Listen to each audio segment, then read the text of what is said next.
Hi everyone, Lisa here, aka Maggie Milo. This is my third time recording this voiceover.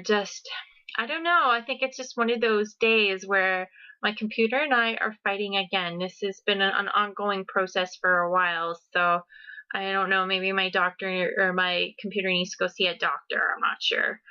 But anyway, I am using the Studio Calico kit for May, and it's called Planetarium. And I only got the main kit. I didn't get any add-ons because I am on a scrapbook no-buy. I am part of the 50 Projects Facebook page, and the premise behind the Facebook page is you make 50 projects before you will actually buy anything. So Tiffany, I can't remember her last name. I'm sorry, Tiffany. But Tiffany is the one who is in charge of it, and she started it up, and it's an amazing group of women that are very encouraging and are very amazing people, and they post their layouts, and it's very inspiring to see all of these layouts made with products that you have on hand rather than going out and buying supplies. They do kind of a lot for you to go and buy glue and page protectors and stuff like that, like the necessities that you need to have to make these layouts, but they basically are discouraging you from going out and buying new products. They are encouraging you to use the products that you have on hand to make these wonderful layouts, and I found it very refreshing. I have been not watching a lot of haul videos because, I apologize to anybody because I usually watch everybody's videos, but if it's a haul video, there's a select few of you women that I actually do watch, but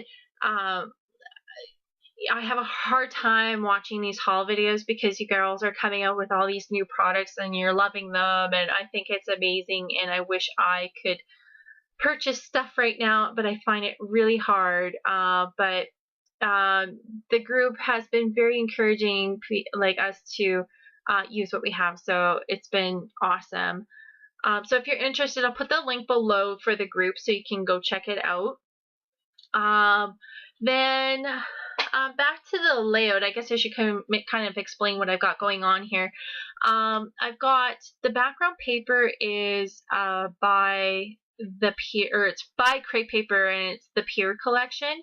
And the backgrounds is kind of take on a chevron. It's a very tone-on-tone, cream-based chevron, and it also has like little pops of yellow and pink and red and kind of like an orangey color, kind of flex throughout the background.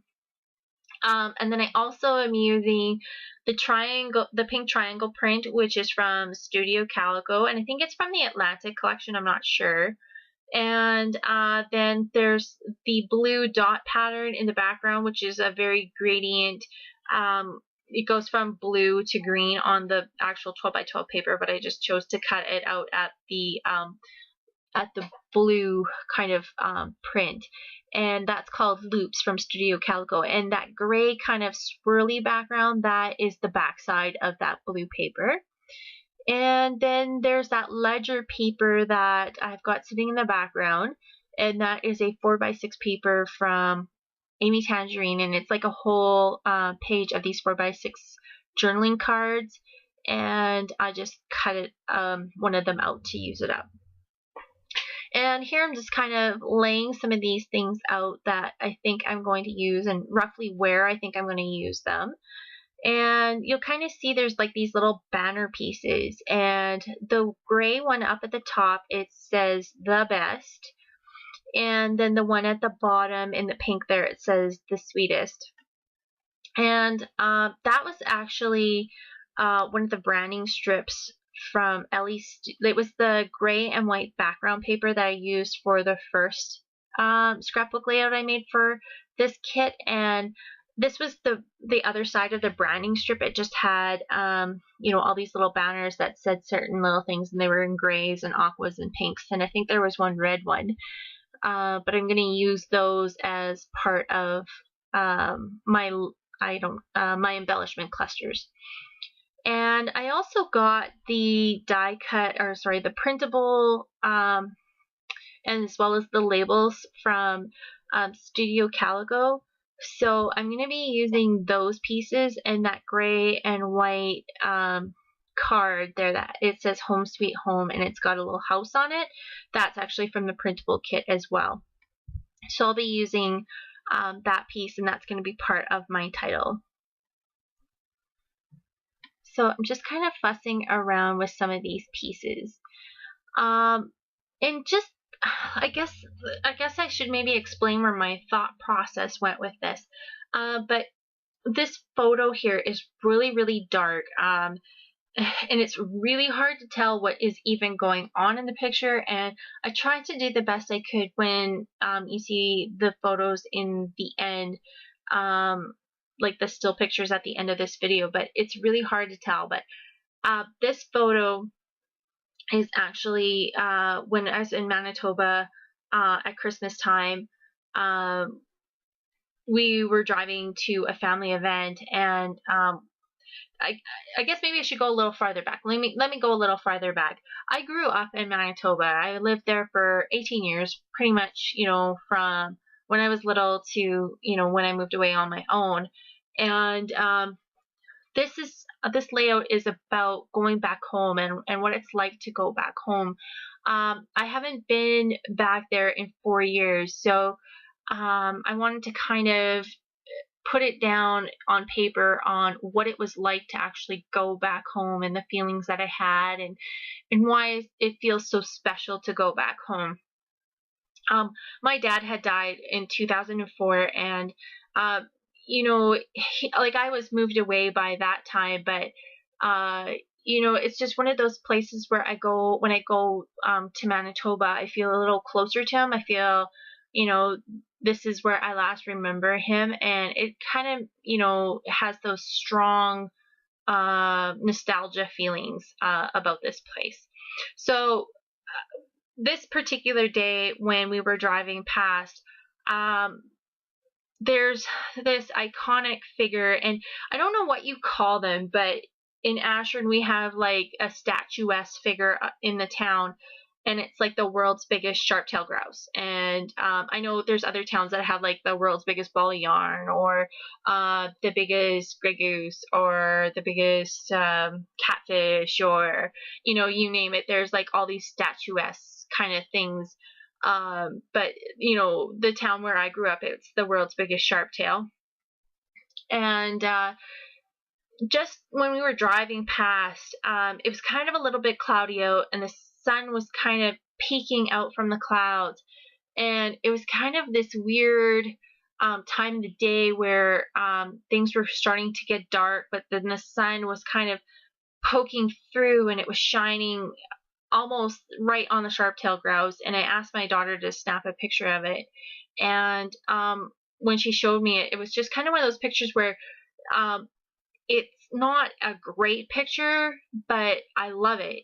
It's so dark and contrasty in the background, and so bright in the foreground, and the sharp-tailed grouse is a silhouette in the background, so it's almost like remembering the past.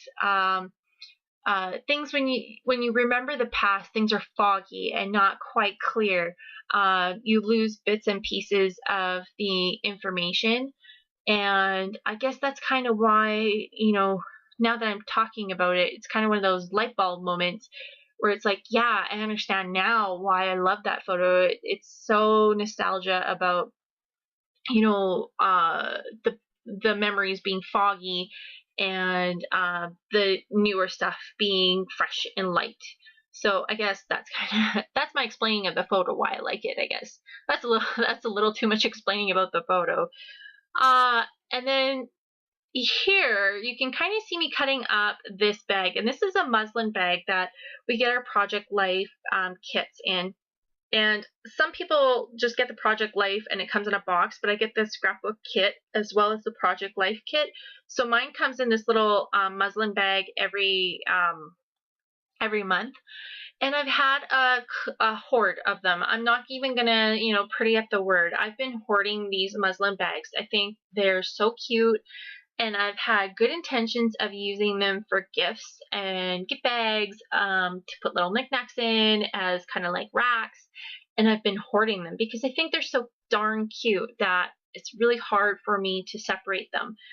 And then all of a sudden I had one of those kind of days where I was like, you know what? I just have to use them. I have to figure out if I can use them on my scrapbook pages, and if not, I have to start either giving them away or something, because they were starting to collect. And especially if we are getting them every month, it's going to start accumulating really, really fast. So I wanted to really try and incorporate it in. And if you saw the first video of this kit, I did cut up some of the gray triangle pieces and I used them on the first layout.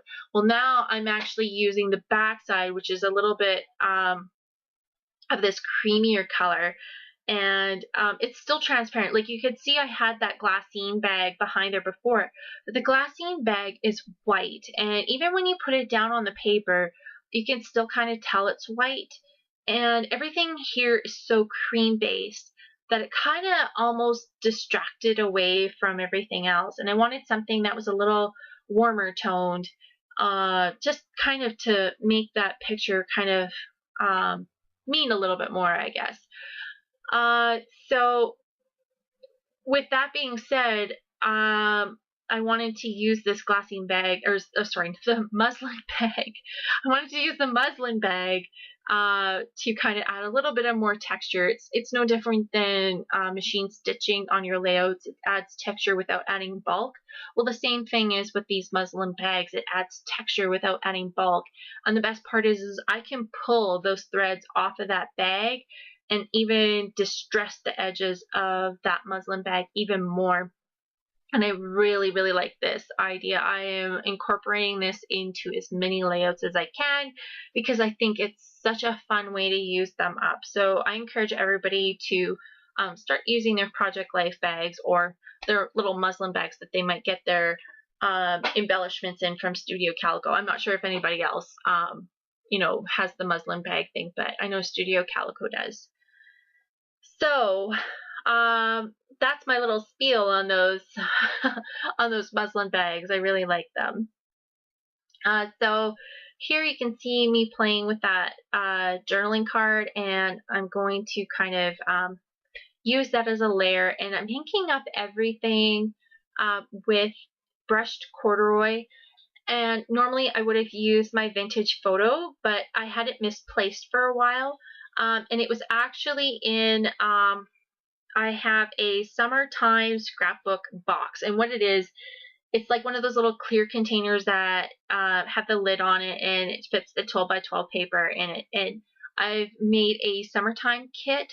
And just because we don't get a lot of nice days here in Alberta, I've made this kit together so that when it is nice out and yet I still want a scrapbook, I will take it outside with me, and then I can do a little bit of scrapbooking. And it feels really nice to kind of enjoy the weather as well as enjoy a hobby that I really like. And I encourage, if you can, because I know some people live in windy parts of the city or country, I should say, and it's hard to scrapbook in the wind, obviously.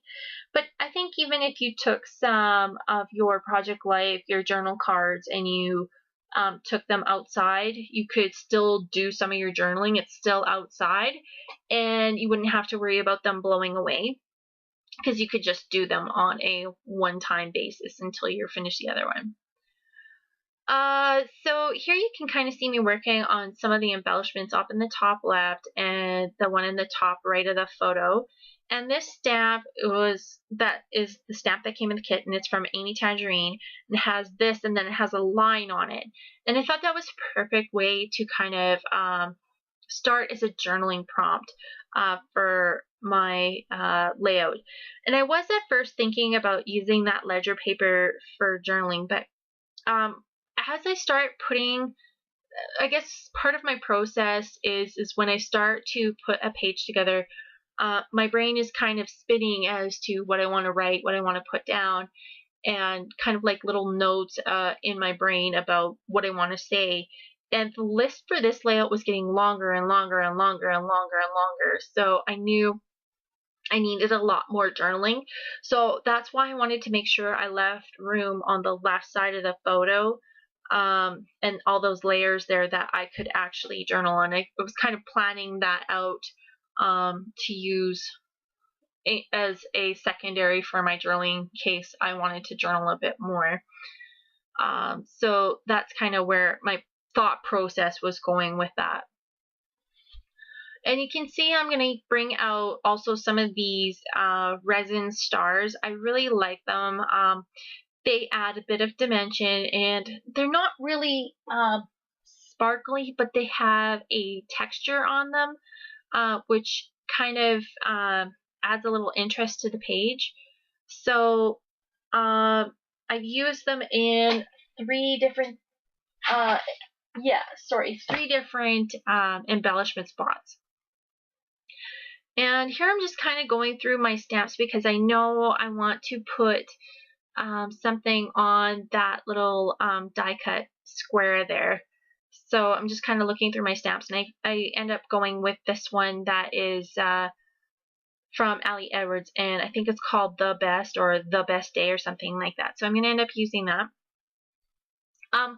Before I forget, I should also mention that this is also, this page I'm making is also for the 50 Facebook page, but it's for Motivation Monday. We've started this new thing where it's to kind of get the creative juices flowing. There's no prize. It's more or less just a prize for yourself, you know, if you get the layout finished. But there was 3 requirements for this Motivation Monday, and it was to use 3 different pattern papers. So, of course, I had did that. To use 2 or more pieces of ribbon or twine. So those, I'll be adding some more twine to each of the embellishment clusters. And then it was also to use 3 or more die cuts. And I kind of consider the printable pieces as die cuts because I am cutting it out with a silhouette. But just in case that wasn't enough, then I have also punched out some butterflies, which you'll see in a minute, and I also you know, kind of hand cut those little banner pieces, so I kind of consider that as a die cut. So it's definitely 3 or more, so whichever way you look at it, I was well and covered. So you can kind of see me looking at these printable pieces and seeing if there's anything else that I want to add in. And that piece there I don't end up using. I think it comes off. I'm just trimming off the overhang of that top label piece. And I was going to see about maybe sticking it, you know, into the layers, but it just didn't work out. So that'll end up in the garbage. And again, just trimming up some of those pieces.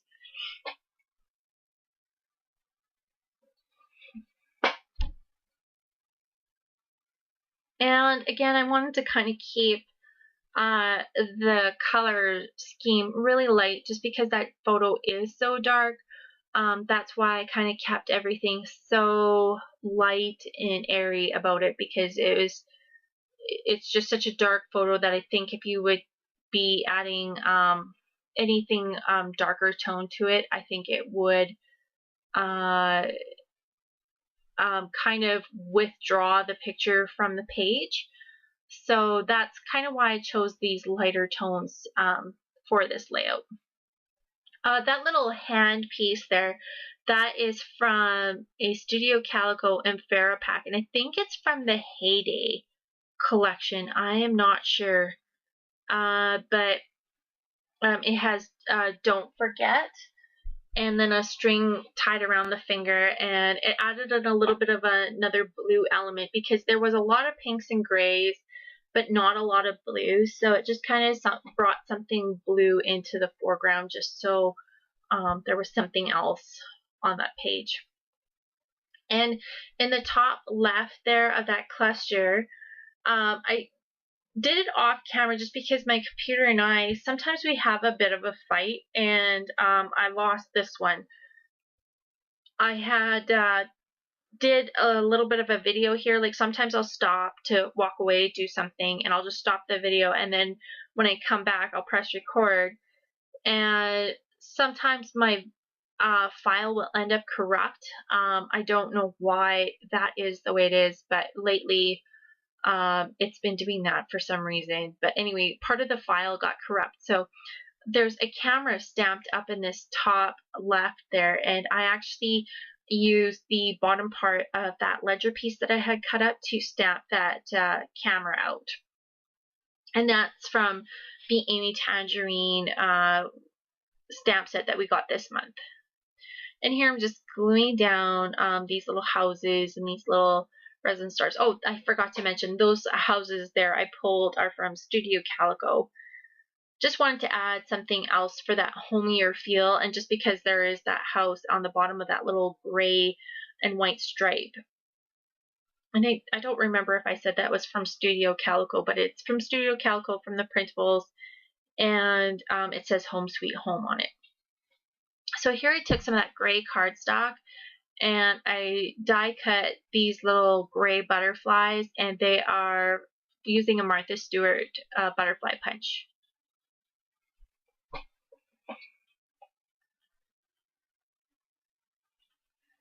So I can't remember what I'm doing now. Oh yeah, here I'm just going to glue them down, and I'm using the little tiny glue dots, but I'm going to glue them kind of to the sides of the house. I'm not going to glue them right smack in the middle. I just don't want to, you know, kind of cover up the whole house, and I think it's a little bit more interesting if you have it just off to the side. When you cover the whole thing up, well, I guess it's not the whole thing up, but when you cover up a good portion of it up, your brain can't really compute as to what it is. Whereas if you kind of cover up a quarter to a third of it, your brain can still register, oh, that's a house, I get it. So that was my reasoning behind doing that. And here I'm just kind of fussing with the placement of this bow. I just wanted to add another little bow because there was that bow tied on that little blue finger, the little hand pointing. So I wanted to add another bow just to kind of emphasize that a little bit more. So here I'm just heating up my glue gun, and while I'm waiting for it to heat up, I'm just going to add glue to this little house as well as this little resin star.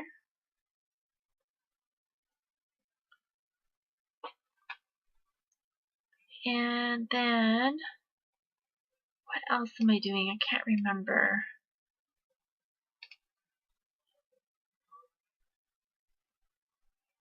Oh, here I'm pulling out these. This is the wood veneer alpha that came in the kit. And I just fast forwarded a bit because it took a long time for me to find all the letters. So I spelled out Manitoba. So if you're paying attention, this is where I grew up. I grew up in Manitoba. I lived there for 18 years. So I guess there'll be a quiz at the end of the show if you can remember where I grew up. But anyway, so I just spelled out Manitoba. So that's going to be my title. It's going to be Manitoba Home Sweet Home. And yeah, so I really like these little alphas. They add just something interesting to the page. I have another package of them, but this one came in the kit, so I wanted to see how, I guess it didn't really matter which one I used, but I wanted to see how I liked using them out of the kit before I popped open the other pack, and I really like how it turned out. They add just a little hint of texture and interest to the page, so it's quite interesting. And here I'm just gluing down that bow just to give it interest. I was going to staple it down, but honestly, there was no way I could get my staple gun in there. And here I'm stapling down this knot I tied up at the top, and I don't know how I did this. I wish I remember, but I just kind of was playing around with it, and somehow or another I tied like an infinity knot, and I just left it really loose. But I wish I knew how because it was freaking awesome. So if anybody knows how to tie an infinity knot, send me the link or show me how to do it. That was awesome. So here you're going to take a look at the close-ups. So you can kind of, I'm just going to zoom out a little bit here and then get back in again, just because sometimes when I'm zoomed in too far, it doesn't focus very well on, when I do my pull it in for the close-ups. So I just zoomed it out a little bit. Now you can see it a little better. And then you can see up at the top there, that clustering and then infinity knot I tied, and then this clustered down over here.